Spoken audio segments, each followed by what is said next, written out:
Well, she's done it at Vodafone. Can she do it at WPP? This is leapfrog time. Okay, not playing catch up anymore. We've got to leapfrog ahead of the competition. This is what happens in the next 12 months at WPP is really going to determine the long-term viability of WPP as an ongoing holding company. Hi, I'm Tom Denford and I'm in New York. And I'm David Indo and I'm in London. I spent a decade as a global executive for agencies like WPP, Omnicom and Publicis. And I spent a decade as a senior marketeer managing media for powerful brands like Coca-Cola and Nike. 15 years ago, we came together to create IDCom, the world's first specialist media advisory and analytics consultancy. Today, the company spans 14 time zones, and we serve dozens and dozens of iconic brands around the world. This is our show Media Snack, where we share our bite-sized expert view on how procurement and marketing leaders are winning in media today. We appreciate you tuning in, and we're excited to dive into today's show. Well, the big news keeps coming, doesn't it? Every week there's something interesting to talk about in this industry. So what have we been talking about? So WPP have a new CEO. Yes, indeed. Just before Cannes, as we talked about in the Cannes episode, Mark Reed stepped down from the big hot seat. And quickly, within the same month, we have a replacement. A lady called Cindy Rose. Yes, indeed. So Cindy Rose has been sitting on the board of WPP for a few years. So she's familiar with the business, but she's not an advertising person, although she's worked with some famous brands, you might say. Cindy Rose was, up until now, or will continue until September when she joins WPP as the new CEO, works for Microsoft in an AI and enterprise transformation focused role, which is kind of interesting because it begs a lot of questions. We'll get into that. It's like, why is that the right person to run WPP? So she has an incredibly impressive resume, or CV, as we say, and brings a lot of outside skills, but has that insider's view. So she's the kind of insider's outsider, which is a bit of a unicorn position. And it kind of makes sense logically why she might be right. But it does send signal that that's changing the business, because this is very different. Not only is she the first holding company female CEO, which is obviously great progress, and I think be really interesting to see how that changes the behavior and the tone of these companies, which have been a bit testosterone bro kind of cultures in recent years. And so I think that's actually a very significant and important part of the hire. But what does it say? What does it say actually about the WPP ambition, which she's been part of, right? Because as you pointed out, she's been on the board 5 years. So she's been overseeing the work of her predecessor as one of the board members of the business, and therefore we assume is validating the strategy. Is she more of the same, or is she radically different? Good question. Well, let's unpick that. But first, should we just pay our respects to the outgoing CEO, Mark? Yeah. Let me start. I thought he inherited, frankly, a pretty desperate situation when Martin Sorrell was relieved of his position. Mark was brought in to stabilize the ship, help navigate some fairly choppy waters in a marketplace that was declining for WPP. The heady days of 2015, 2016, when they were paying themselves some bonkers money, if you remember at the time, were long gone. But not only did Mark kind of inherit some big, hefty oil tankers that he was having to slowly maneuver in order to better position themselves in the current marketplace, he also had Sir Martin sniping from the sidelines. And he was dealing with kind of quarterly investor meetings that he was never really able to sort of get his head up. But what he tried to do was unbundle the pipes, the rusty pipes that had been in place at WPP for so long, and try and make some sort of changes. Rightly or wrongly, he tried to make some sort of changes. And frankly speaking, and given the pressure of that gig, I'm amazed he lasted as long as he did. He did 7 years, didn't he, as CEO? As you said, inherited a bit of a bird's nest of a group that had been built through multiple acquisitions and run a bit like a little kind of dictatorship, with like one very powerful person at the center. And, we know from people that were running P&Ls within WPP that there was natural tension, obviously, between all these different P&Ls and divisions. And that's, I guess, a perfectly legitimate way of running a business. It's just that then Mark had to try and make some sense of that, how that would run in a different way.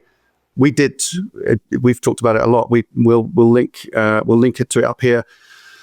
We did a playbook, WPP 2.0 playbook. The WPP 3.0 playbook is on its way. Do not fear. Where we talked about that, how Mark is going to need to rationalize all the different competing lines of business there and start to probably smash together some of the brands, which is exactly what he did. He spent 7 years really consolidating. The confusing thing to us, though, if there was one criticism of Mark, and I agree, I think his legacy will grow over time. And I think he leaves WPP as a kind of real statesman of the industry. And I hope he puts that to good use. He doesn't just disappear, because I think his observations, from a bit more from the sidelines, I think will be actually very constructive and very positive. So I think, and I'd like to continue to hear his voice in the industry. But what he did, he'd spent a lot of time on the creative. Yeah. And he smashed together. Those of us were quite sentimental about some of the brands that have just gone, like the Y&R and the WPT has just completely disappeared. But that seems to have been quite successful. It was emergency surgery, though, because they were losing a lot of blood, and they needed to do all these kind of urgent transplants to get these businesses semi-healthy again. Yeah. Whereas media was left largely untouched for a long time. And in 7 years, I guess they didn't want to touch it because it was making money, but in 7 years, really, they didn't do enough there. And I think that if there's a criticism of what happened in those 7 years, is that media got left behind a little bit, and you saw, and we're seeing now, WPP, of course, they have to rebrand themselves. They have to start to consolidate all their agency groups. They have to be a platform business. They have to put technology and data at the center. Exactly like we predicted in 2018, they're only doing it now, and that was too late, because they're now having to catch up with Publicis and Omnicom and others who have already consolidated, already rationalized to a single technology approach. And that, we're guessing, is going to be a bit of a focus for Cindy Rose. Yeah. Right. So first, let's look at what it is that Cindy is taking over. I mean, she's familiar with the business, so she knows the state it's in. But what is going to be on her desk when she turns up in September? Well, it's arguably the biggest job in advertising and marketing. WPP is still a giant within the industry, but it's underperforming. WPP's share price is the lowest it's been in 16 years. It's recently come on the back of a couple of fairly hefty body blows, with losing Paramount, Coca-Cola to Publicis, and Mars. That was the other really kind of big just one. a little one. Just a little one. But I mean, they'd gone to their biggest competitor. But it's also at a time when Cindy, naturally can start looking to the future. So it can't really get any lower, right? They've got a new CEO of WPP Media, Brian Lesser, who's come with big credentials when it comes to technology and the performance side of media and the commercial side of media. So he's got a point of view on tech and data. They're trying to bolster their current client relationships, I'm sure, because they don't want any more seepage of any big clients going off to any of their competitors.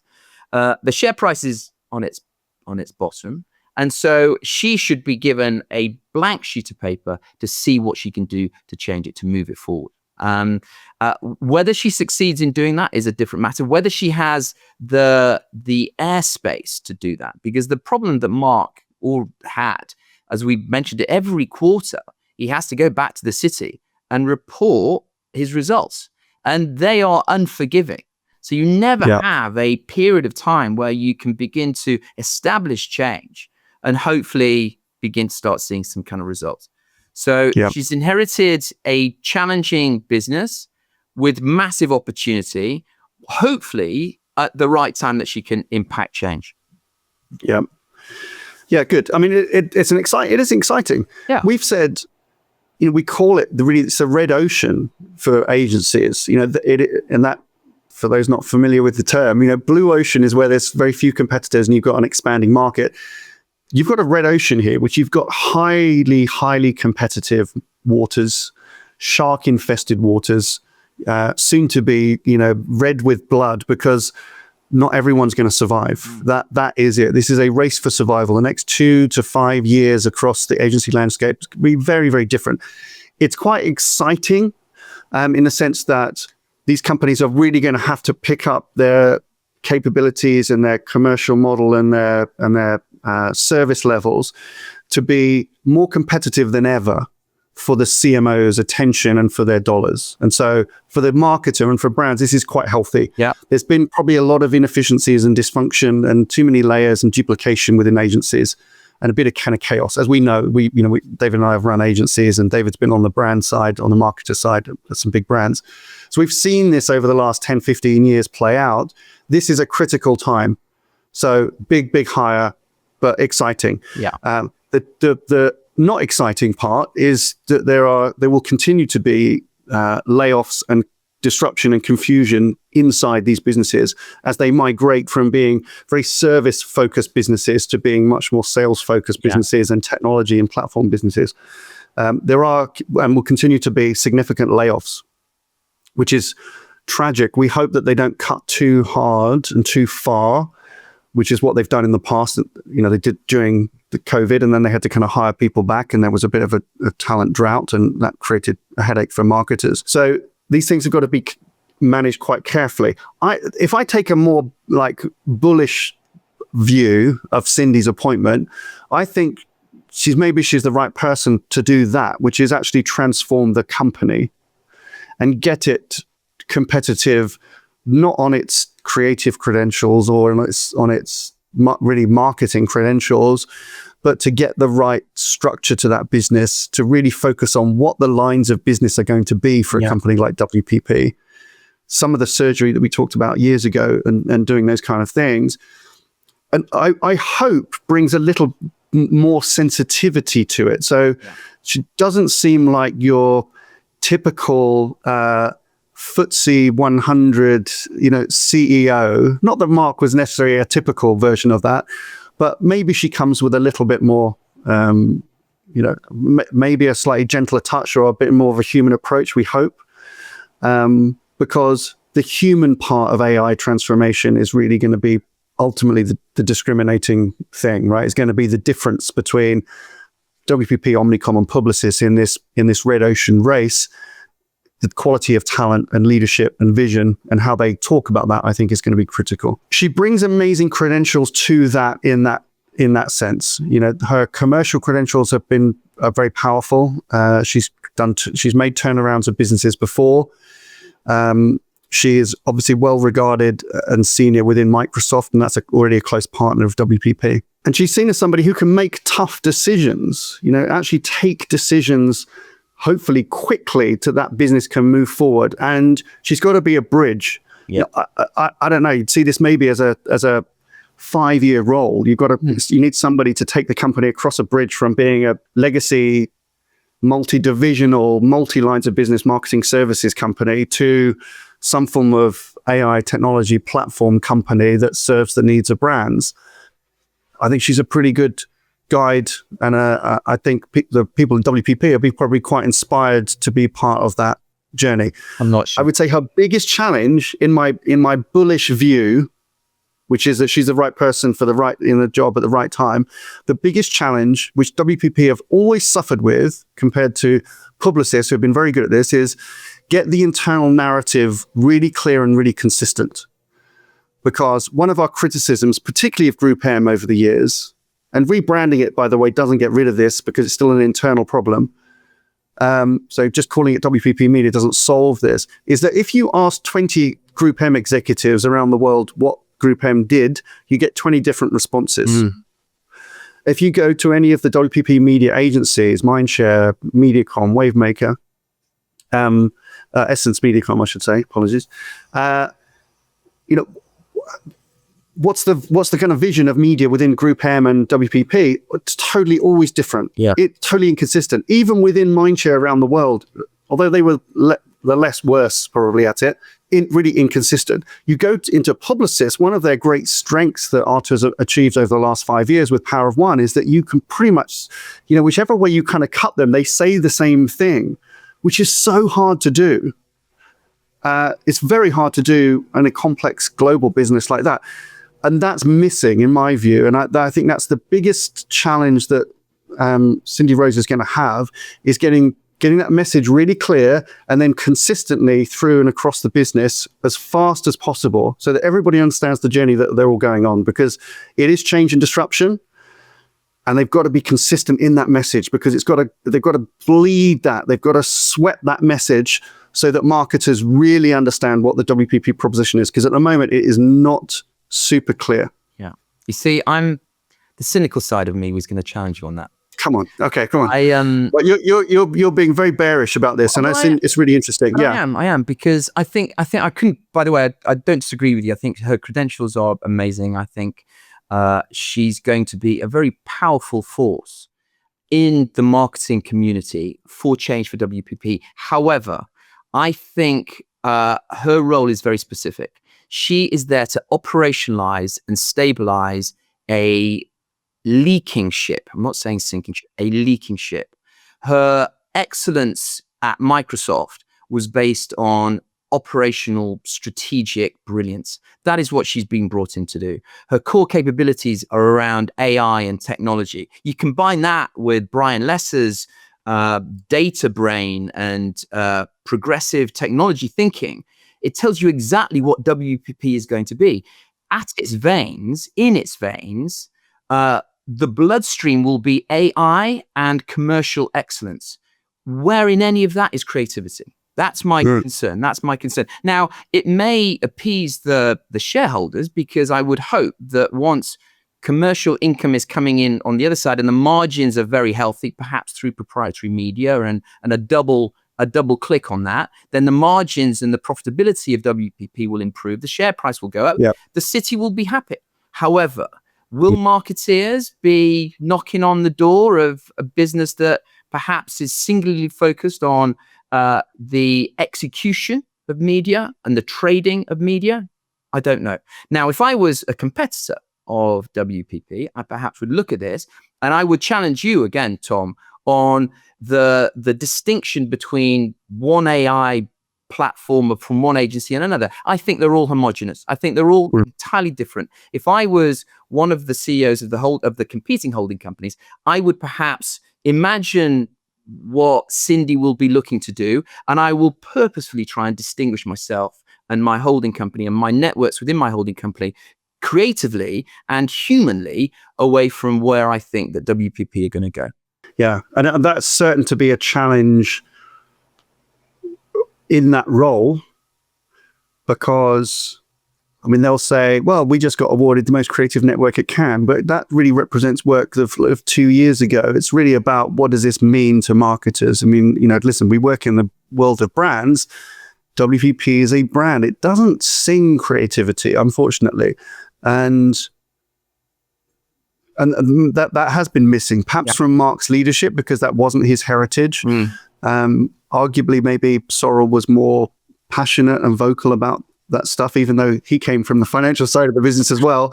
But he bought these businesses, and maybe had a bit more sympathy for those. So, yeah, I think that might be a gap in her narrative, which is to kind of excite the market about creativity.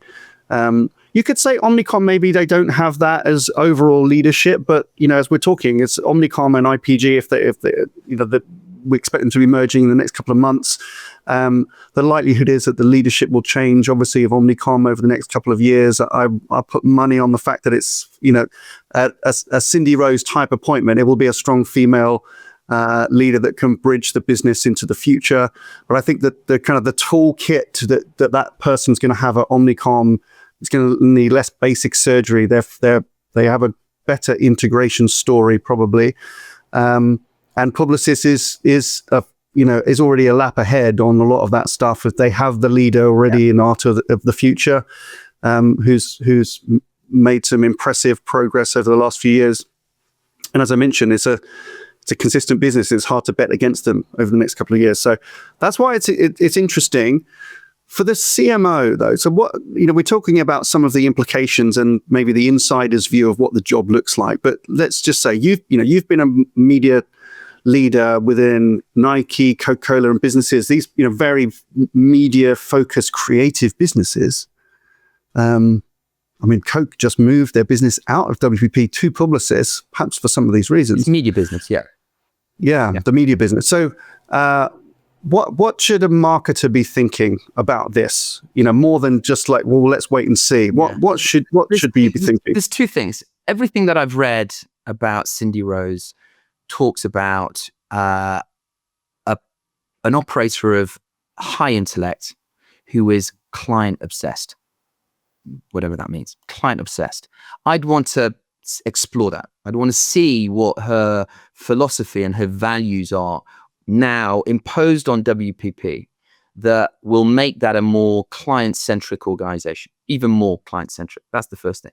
And the second thing that I would consider as important is, if there is one thing that the new CEO of WPP needs more than anything else in the next 6 months, is a big win. Ideally, creative and media together, but if not, then a big win or multiple medium-sized wins. That will do two things. That will reassure the city that the right decision has been made. It will reassure the board that they've made the right decision. And it will reassure the stakeholders, the workers, the people within WPP that they have a leader that they can follow and that there is optimism and faith and belief in the future. So if I was a client, an incumbent client, or perhaps one that is thinking about going out for competitive tender, I would be looking to really kick the tires on WPP to see what this new era will bring in terms of the important things that matter. Less price, the important things that matter: creativity, strategy, integrated thinking, innovation. Those are the things that I'd be looking to see how Cindy's new reign could begin to start imposing on my business. Yeah, I think it's great advice. There'll be a queue of those people, I think, already by the time she gets to the office in September, when she gets there, because that's what they want. And she's got a couple of months now to kind of really figure out what the right response is to the advertisers, because it's a clear signal. Her appointment, WPP is betting on technology-led transformation, and so she will be the leader in that. Yeah, I think she's going to have a queue of people waiting to see her in September, because they want that clarity and that vision and leadership, both a big long line internally and a big long line externally. So it's going to be so interesting, her messaging. And that comms from the outset is going to be so critical. I don't think WPP have been great at comms in the last year. So they've got to get this right. They've got a couple of months to get this really, really super clear. So her appointment is a signal, in summary, that they're going on a technology-led transformation. She's got to bring the humanity and a human message to advertisers, to the industry and the internal culture, that there is a vision here for the business, and stabilize, as you said. I think you said to me, you didn't use the word actually, but you said to me this morning, unadventurous. Can you stand by that word? that word? It maybe it's a safe bet. It does feel quite radical, but it probably is a bit of a safe bet, isn't it? But there's a lot of pressure on it. Yeah. I mean, the only reason I say it's a safe bet is because she's come from the board. So as you rightly said at the beginning of the piece, that it was under her guidance, stewardship, leadership as a board member that Mark Reed was making his place, right? And so bringing somebody that is deeply provocative outside of the business may have been a more bolder, more riskier option, but we'll wait and see. Yeah, very good. Well, she's done it at Vodafone. Can she do it at WPP? We will do a WPP 3.0 playbook for what it's worth, Cindy, and you can feel free, of course, to ignore that the way that Mark did. But this is leapfrog time, okay? Not playing catch up anymore. We've got to leapfrog ahead of the competition. This is what happens in the next 12 months at WPP is really going to determine the long-term viability of WPP as an ongoing holding company, I think. It's a big one. Thank you for joining us on this episode of Media Snack. If you enjoyed this episode, please leave a positive review and remember to like and subscribe on YouTube. And we love hearing your comments, so please don't be shy in the comments section below. That's it for now. See you next time on Media Snack.